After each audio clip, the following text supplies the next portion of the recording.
My name is Ken Herto. I'm honored to serve this congregation as one of the associate ministers here, which means from time to time, Reverend Tom invites one of us to lead the services. Leading with me this morning is my colleague and friend, also an associate minister, Sarah York. And of course, we have our beautiful musicians. Thank you very much. Our theme this month is trust. The more I dig into that, the bigger the question becomes, particularly in this time of upset where it seems like we don't trust anyone. So the question we want to explore this month is, who do you trust and why? Or if you don't trust, why? And how do you know when it's wise to trust and when it's wiser to be wary? Big questions. And so we figure out together what trust is all about. So imagine the following scene. You get up one morning, the holidays have just passed, and you think, I better get on the scale. Uh-oh, yikes, it can't be. And you get off and say, I know I ate a lot of cookies. Not that many, so you get back on it hoping you get a different answer. Well, you do get a different answer, but it's only a couple pounds variance. How could you have lost or gained 2 pounds in just that 30 seconds? So you get off again, puzzled as to what's going on. You get on it a third time. Oh, that's better. I just lost 11 pounds. Oh, that's great. Wait a minute, I know enough about how scales work that you should get the same answer every time, right? One more time. Oh, my goodness gracious, I just gained back another 7. Now, if this really happened to you, what would you conclude?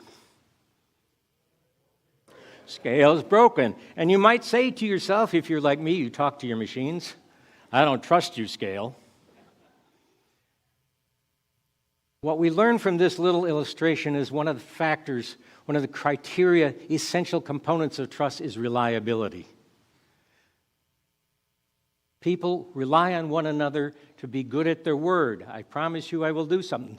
Bridal couples around the world get together and they pledge their truth and their trust to one another, that they will be faithful and loyal through thick and thin so long as we both shall live. Think of all the ways you trust people. Your doctor writes a prescription. You trust your doctor's judgment. You go to the pharmacy and you trust that the pills are the right ones and they're going to be safe and effective. You drive down the street and you trust that people are going to stay in their lane. That's one of those times to be wary. You go to a meeting that's a photo op on the international scene, and next thing you know, you're being attacked. Who can you trust and why and how? And the question that I think is important is, how do we become trustworthy?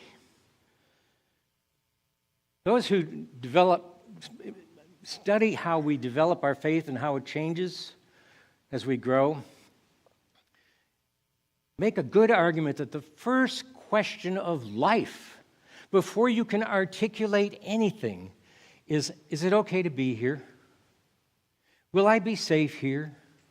Can I trust those big people to look after me? No words to do this. It's highly intuitive. And that little baby, that little child picks up the message. My little grandson here, it's been fun to play that role and watch him go through that phase of learning when he can trust and sort of testing it and playing games where you kind of toss him in the air. He knows he's going to be caught. How does he know that?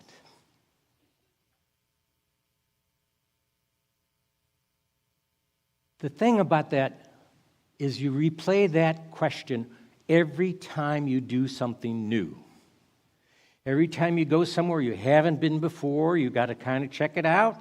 Am I going to be welcome here? Will I be supported here? Will people respect me here? If you're a guest this morning, perhaps you come excited and curious as to what we're all about, but part of you's a little bit wary.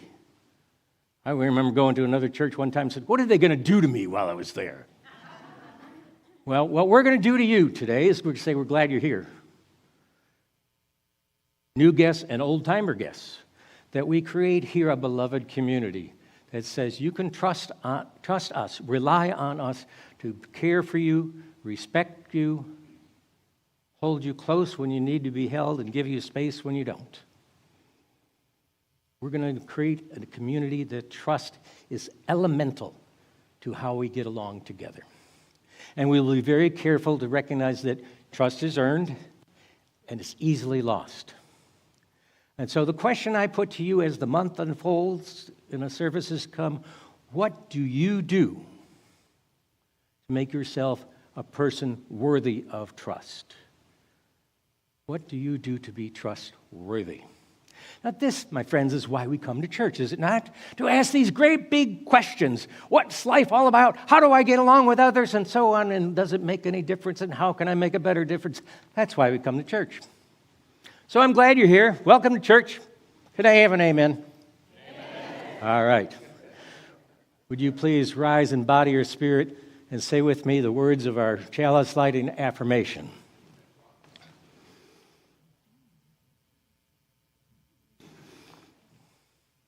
Love is the teaching of this congregation.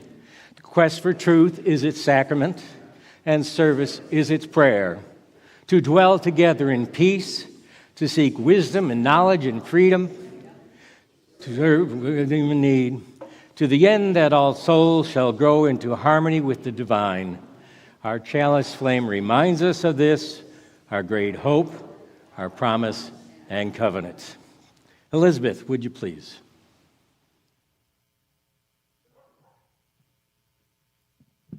Please join us in our next hymn. Here we have gathered verses 1 and 2. You're already up, so let's sing.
Good morning. I'm Becky Sims, and Jenny Barron asked me to share with you our story for all ages this morning. The title is The Water Pump, or Lost in the Desert. Once upon a time, a man got lost in a desert. The water in his canteen had run out 2 days ago, and he was on his last legs. He knew that if he didn't get some water soon, he would surely die. The man saw a small hut ahead of him. He thought it must be a mirage or maybe a hallucination, but having no other option, he moved toward it. As he got closer, he realized it was real. So he dragged his tired body to the door with the last of his strength. The hut was not occupied. It seemed like it had been abandoned for quite some time. The man entered into it, hoping against hope that he might find water inside. His heart skipped a beat when he saw that what was in the hut, a water hand pump. It had a pipe going down through the floor, perhaps tapping a water source deep underground. He began working the hand pump, but no water came out. He kept at it, and still nothing happened. Finally, he gave up from exhaustion and frustration. He threw his hands up in despair. It looked as if all hope was lost. Then the man noticed a bottle in one corner of the hut. It was filled with water and corked up to prevent evaporation. He uncorked the bottle and was about to gulp down the sweet, life-giving water when he noticed a piece of paper attached to it. Handwriting on the paper read, "Use this water to start the pump.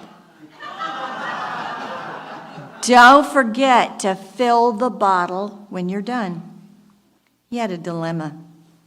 He could follow the instructions and pour the water into the pump, or he could ignore it and just drink the water. What to do?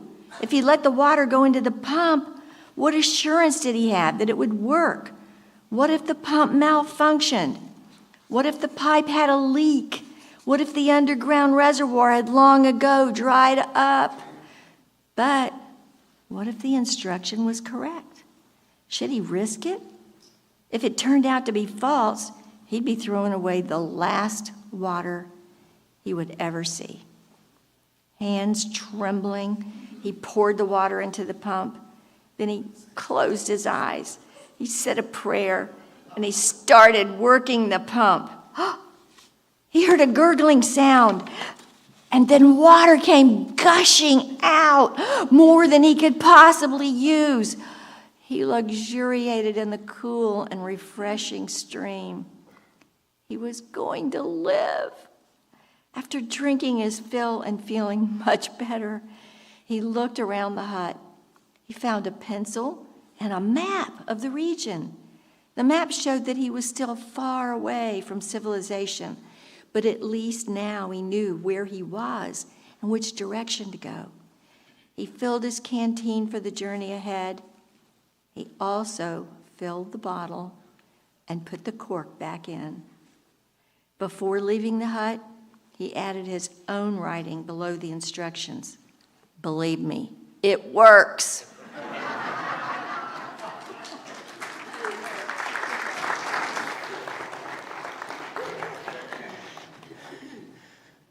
Let us sing our children out.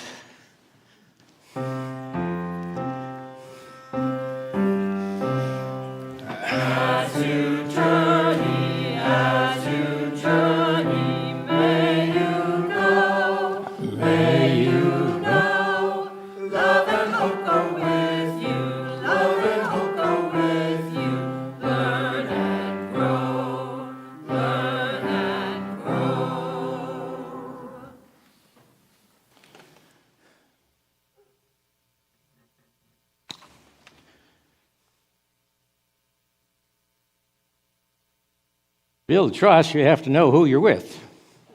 So we're going to take a moment shortly to say hello to each other and introduce ourselves if we don't know each other. Ours is a very diverse and active congregation. I call to your attention the written announcements and to remind you that at 11:15 this morning in this sanctuary, you'll have opportunity for a town hall meeting to discuss our Sunday Fund. This is one of the most important social justice ministries we conduct.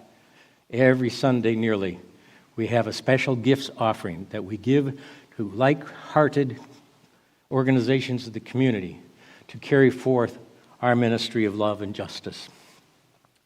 We choose those organizations, those groups together. So I hope you will come back and be here, help us learn about the congregations, the community events that we support and care for.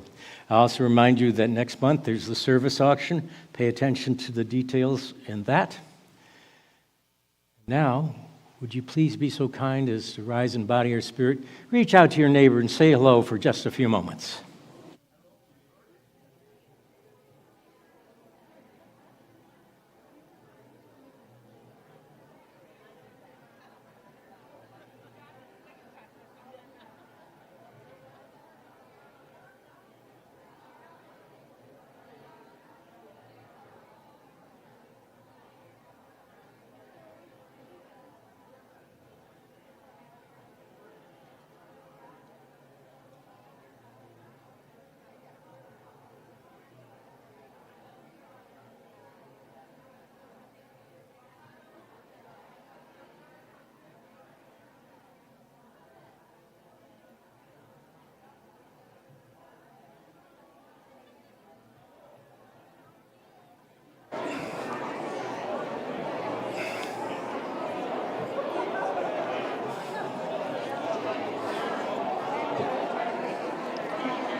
Sarah, hit the bong. Hit the gong. Ring the bell. Ring the bell?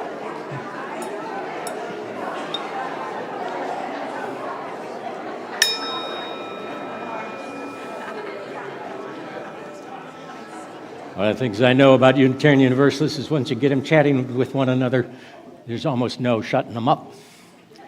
I hope you had a moment to see somebody you liked, perhaps somebody new. Hope you introduced yourself. Remember, let's not think everybody knows our name. One of the elements of a beloved community, which we are trying to create here, is that we recognize life is full of difficulty and thrill. Joy and woe are woven fine, says the poet Blake. So we take a moment each week to acknowledge that there are some among us who have had a wonderful week and would like to bear witness to that. We also acknowledge that some of us may have had a hard week and perhaps some tears, some frustrations and disappointments. So the way we do that is first we add flowers to celebrate joys, life's joys, and to this bowl of water, the very elixir of life, a place of great happiness for us. And we also add a little salt to remind us of our tears, that it's okay to cry here as well as to laugh here. In a moment, I'm going to invite you to come forward in silence to acknowledge joy or sorrow in your life by taking one of the stones at the front of the bowl and just placing them quietly in the water. But first, let me ask, is there anyone on this side of the room who would like me to do it on your behalf? 1, 2, 3, 4, 5, 6, 7. And behind me, 8, 9, 10, 11. All right, well, I do that. Please come forward. We have 3 stations. Use all 3.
At the very least, a community should be a place where we feel safe, welcomed in joy or sorrow, strength or frailty.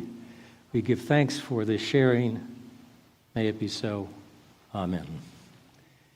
We now have a testimonial for the annual stewardship drive of our congregation. Who's doing that? I forget. No one? Well, I'll do it then. Here she comes. Great. There you go. Need a hand? You good? All right. Hi. I'm Rebecca Brack, and it wasn't in the order of service, so I thought we were skipping this, but I'm ready. So on the back of my Far Side calendar cartoon, I've written my notes about what UUFVB means to me and my family. So back of the napkin, back of the cartoon. It's really important to me. I've been a member here for 14 years. Marion was the person I signed the book with, and she said, "You have to be 16 to sign." And I was 31, so Marion was like my favorite person. And she's looking at me like, "I don't remember that, Rebecca, but that's cool, because I do." And I've been a UU my whole life, so this is a great fit for me. But just because you're a UU, that doesn't mean you have to go to worship. We've got plenty of guilt about plenty of things, but attending services, not really no. So I've been coming very regularly. It's really important to me. The values we have, I want to instill them in my kids. You all have seen from pregnant belly to taller than me, my kids grow. Everyone here just looks after them like they're their own, reminds them to walk, to get the treats. I asked Benjamin, the 13-year-old, what do you like? The food. You will notice when he makes his plate that he does have a hollow leg. He likes the foosball table, and then he got a little bit serious and he said he likes playing the piano here. So that's important to me. Andrew said he likes seeing all the people, so he likes the connection. And he said he likes the sermons, and I'm like, well, you haven't attended a lot. He goes, but the ones I have weren't boring. So from an 11-year-old's perspective, and before that, he likes it. I like always feeling uplifted when I leave the Sunday services and the coffee hour. I like both. I like being around the like-minded people here. The fellowship is a steady presence for me. Over the 14 years, we've very much had an up and down political climates. So it's been that steady, even keel, like-minded people, feeling connected, feeling like we're making a difference together. I like the songs. I like giving my time, my talent, and my treasure. And I hope you do too. So, welcome to UUFVB.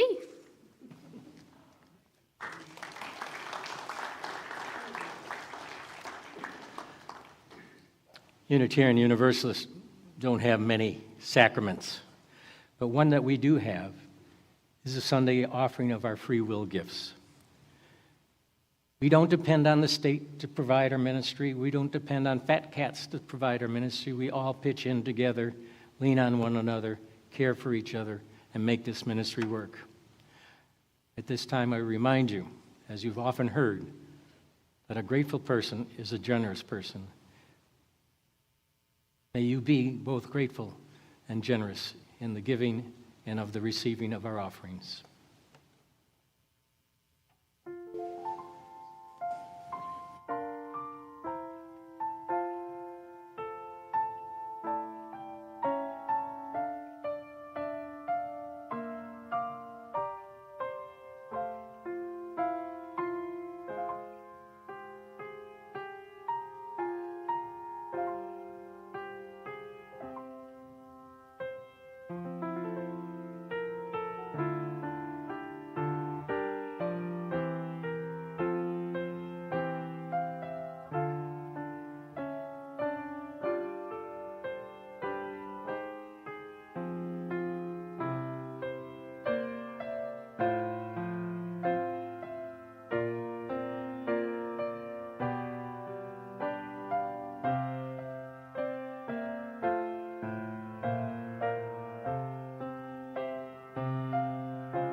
May these shared gifts sustain our ministries today and in the days to come.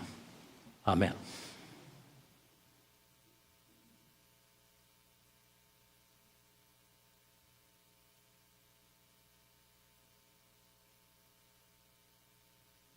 Good morning. It's such a different view from up here than it is from back there where I usually am. And it's good to be up here and to be sharing this with Ken today. Ken and I go way back, to the 80s when we were in a support group of ministers together in the D.C. area. I think both of us have a lot of friends up there we're thinking about these days. And so I just want to say that I get the top billing on this, but this is pretty equal here. And Ken, I have so much appreciated just being here and being part of this congregation while you have done your part. Anyway, there's a lot goes on behind the scenes too, and just want to say how much I appreciate all these people and all those who put all this together. So our meditation for this morning, I want to read a poem that someone shared with me a few weeks ago, and I keep going back to it. And that will bring us into this time of meditation, which will be followed by a minute or two of quiet, and then I will ring the bell. It's by Rosemary Watola Tromer, poem called Placing Attention.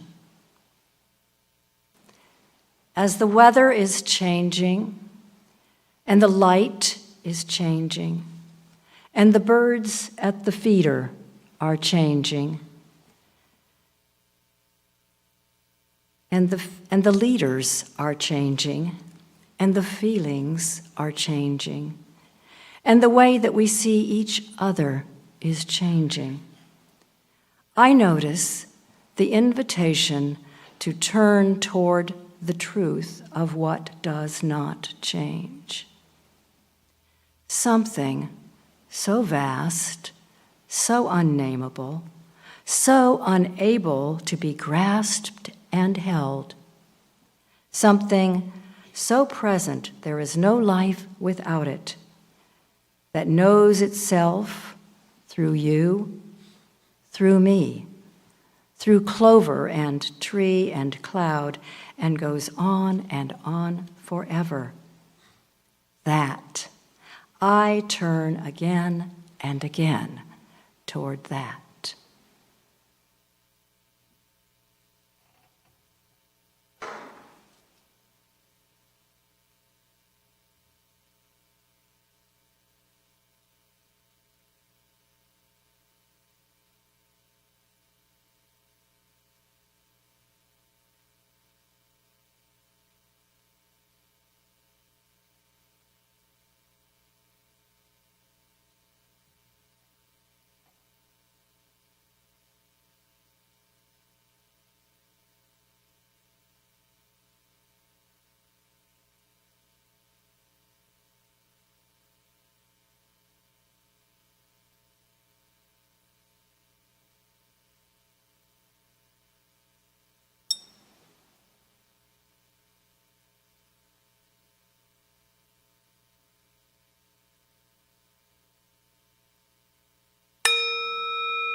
Days be dark with storms,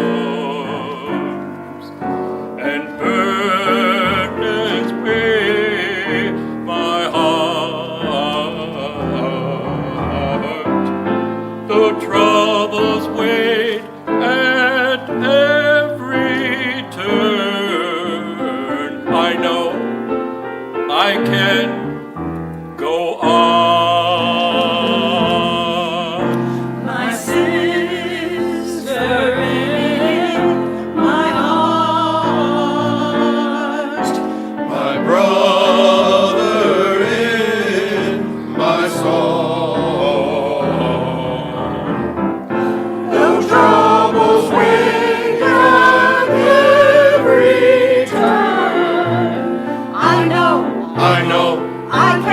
I can't go on, and though the journey is long, the destination is near. Though troubles wait at every turn,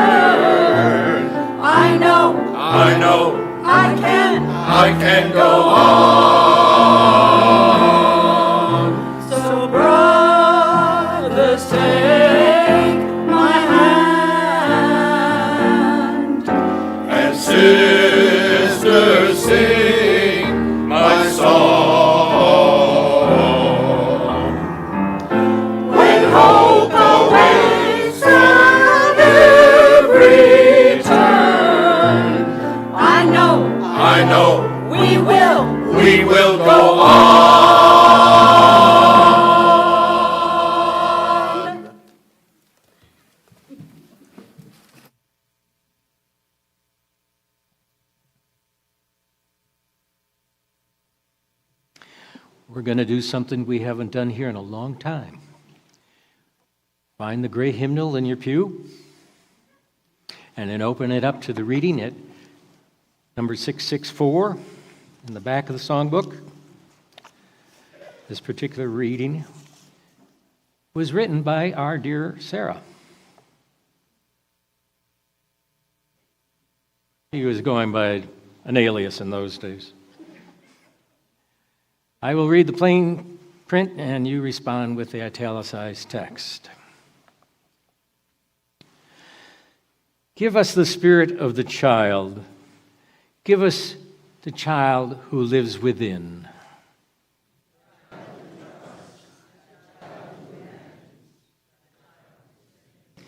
The child who receives without reservation.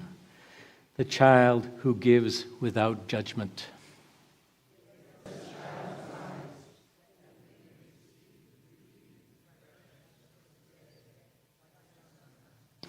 Give us a child's ears, that we may hear the music of mythical times.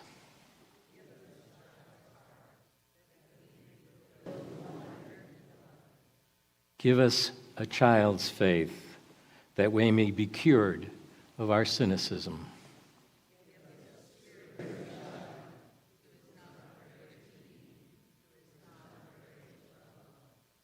So be it, and amen. Please rise and body your spirit as we sing the hymn number 409, Sleep, My Child. I'm sorry? Oh, she wants you to stay parked. Oh, you needed to stretch a little bit anyway. All right.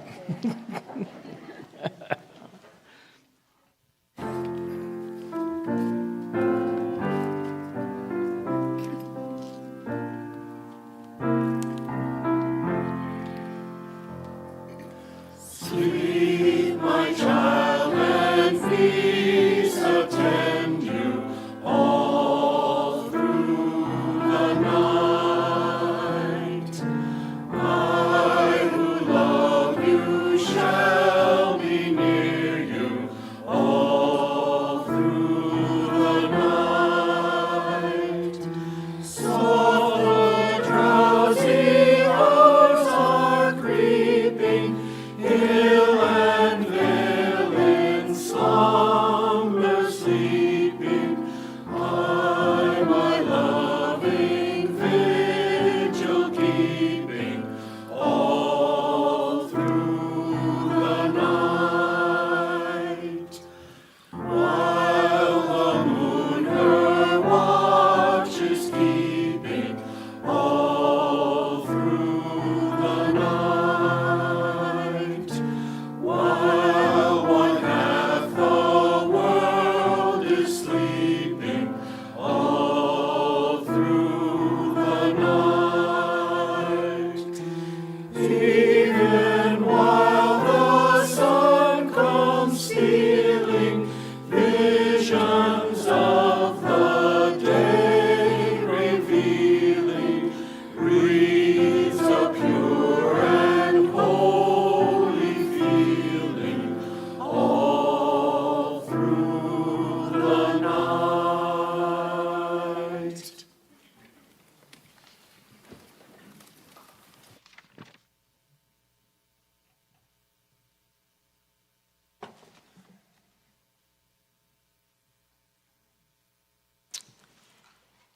I love that hymn, and I can't sing it without choking up just a little bit.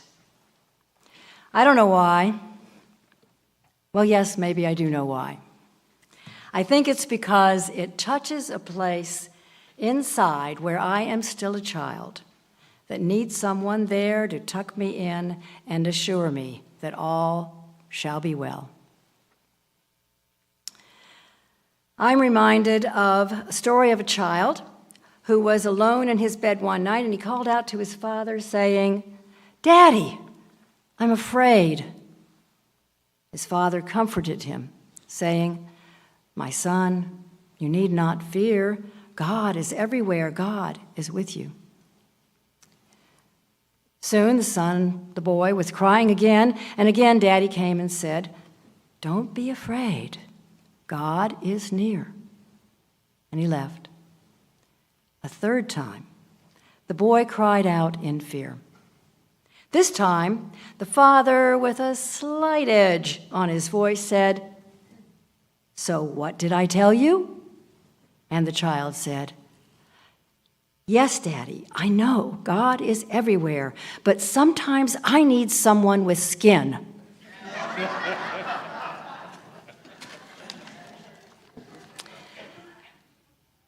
A child comes into the world trusting someone with skin, trusting they will be fed and kept warm. A child's sense of security is shaped by those earliest experiences, positive or negative. First, you rely on your parent or guardian to protect you. Then you may look to the authority of teachers, coaches, mentors, trusting them to guide you.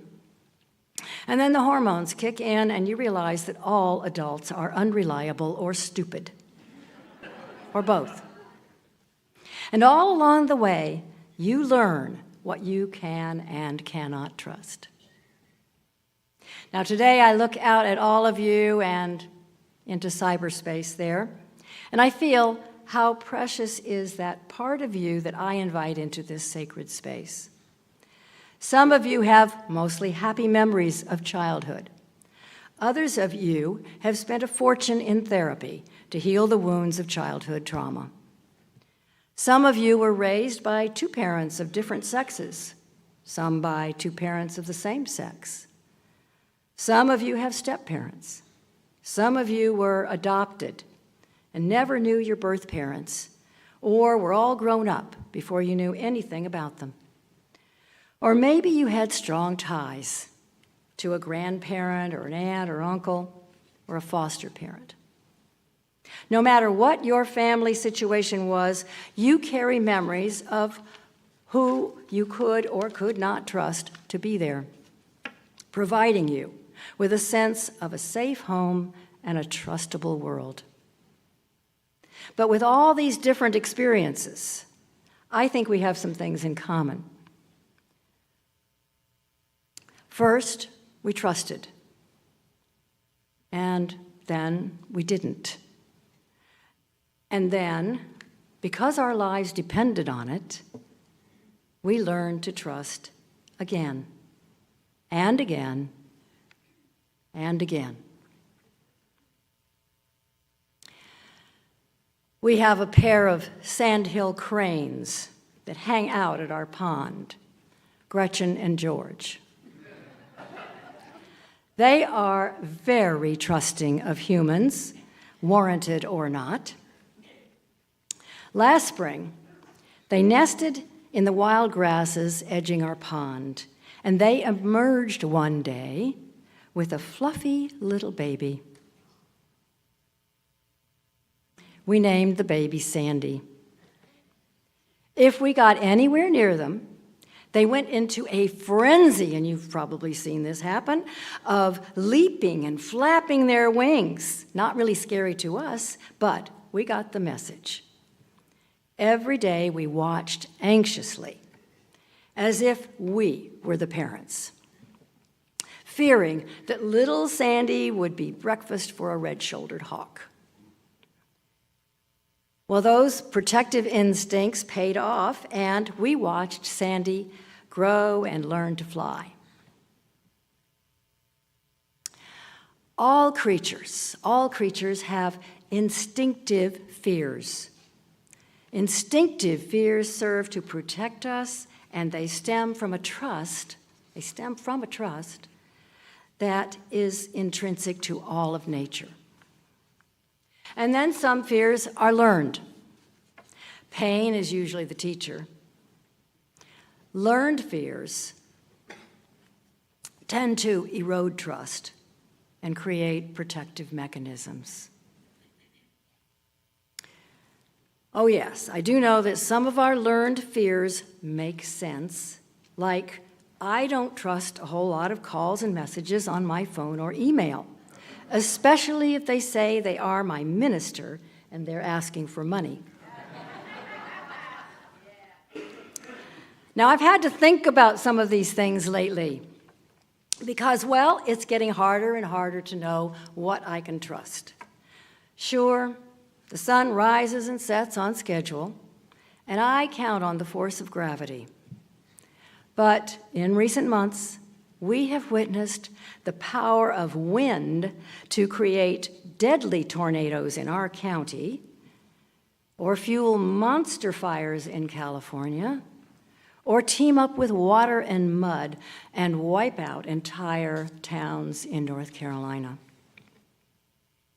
And against the background of this global weirdness, we witness the dismantling of federal systems that have assisted with recovery from natural disasters, and some that have protected the environment. And on top of that, add growing threats to national security and world stability. And for us oldsters and younger people who plan to retire, there's that threat to Social Security. As we witness this wholesale elimination of government programs or policies that have served to promote equal access to employment or health care or education, we wonder what we can trust. As decades of progress in civil rights and racial equality and gender equality are erased, laws and precedents are ignored, and the court system is tested, we wonder what we will have left of democracy by 2026. I could go on, but you know what I'm saying. These are serious threats to our security. This is very, very scary stuff. A month ago, Anne Lamott wrote, Molly Ivins would have told me on November 6th, Sweet pea, we got our horse shot right out from under us. We did, Lamott says, and it hurts like hell. And we loved that horse. We need a little time here to decompress. Now is a time of quiet. A passionate activist friend told me she doesn't feel very resisty yet. But one thing that characterizes deserts is the stillness until the wind blows. And boy, when it blows, it's like an organ. Well, I agree with Lamont. We could use some time. We could use some more time to decompress. But we don't have it. And the wind of resistance has begun to blow. If you subscribe to the Chop Wood Carry Water site, it's a Substack, you get daily reports on where the wind is blowing. It's overwhelming, but it's also encouraging. As our sense of security is threatened, we turn to others who believe like we do, who value what we do. We turn to those we know we can trust. The power of the resistance is in communities like this, and we turn to one another for the strength to name our fears and to face them. Robert Putnam, author of Bowling Alone, calls this kind of trust thick trust.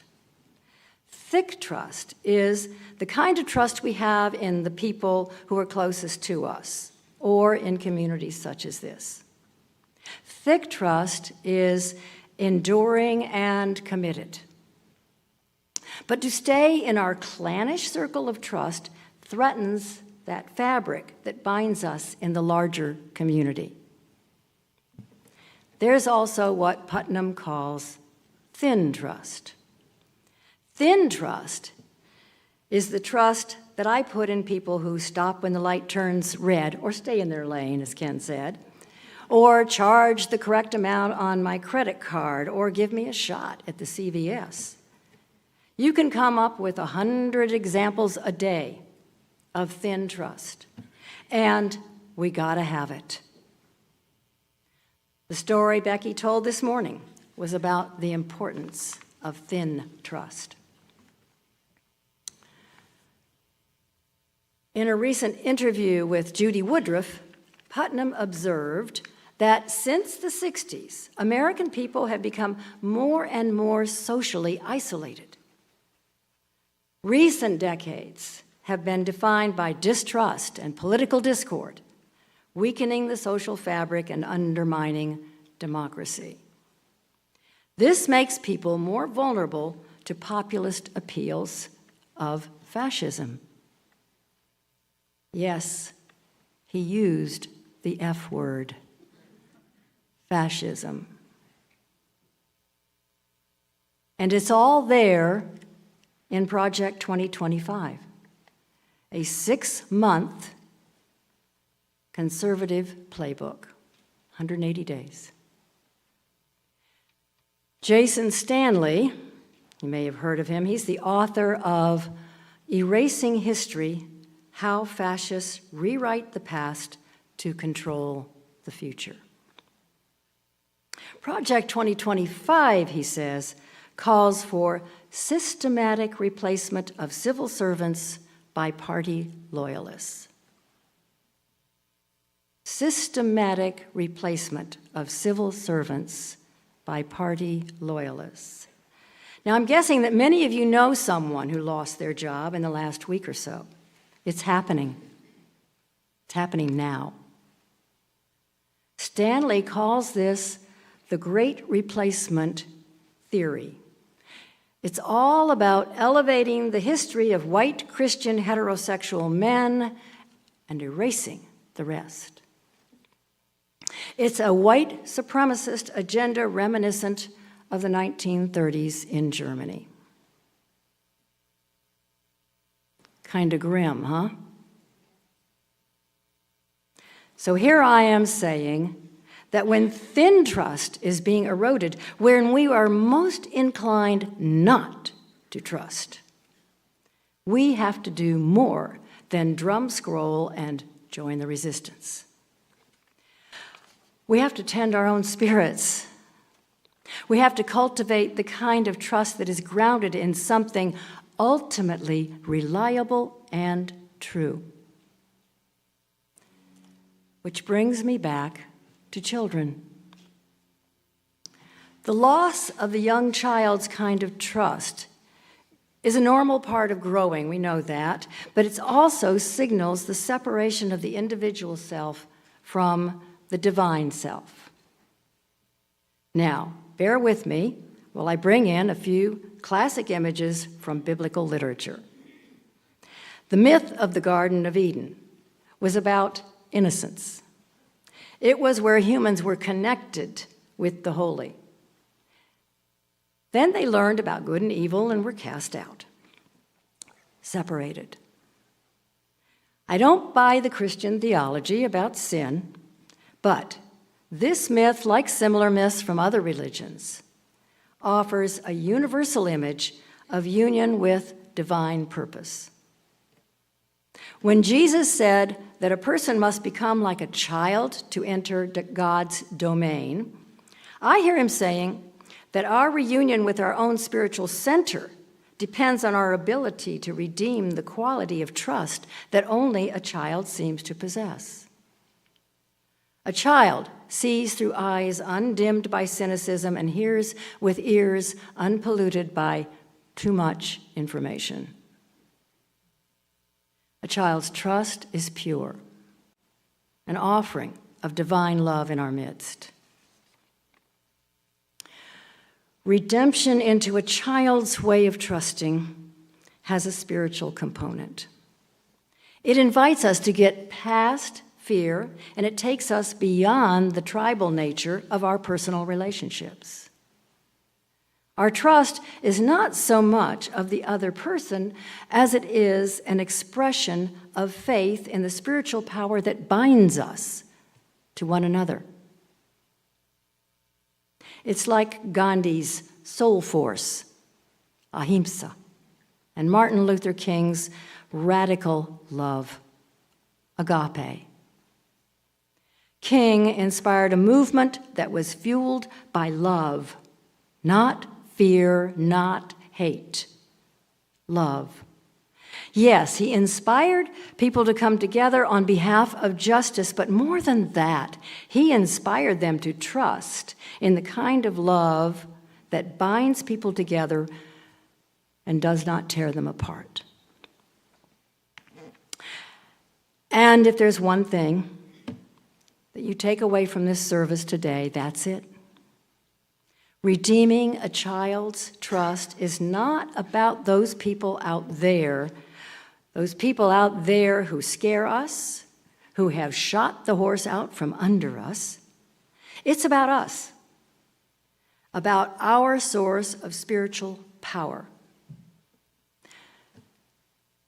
Let us then anchor our trust in that which is eternal and true as we join together to stand or sit or kneel or march on the side of love.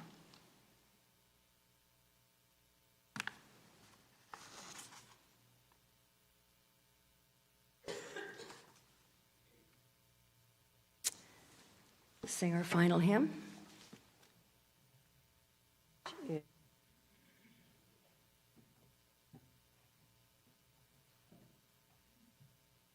Number 207, Earth was given as a garden. Rise as you are willing and able.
You may be seated.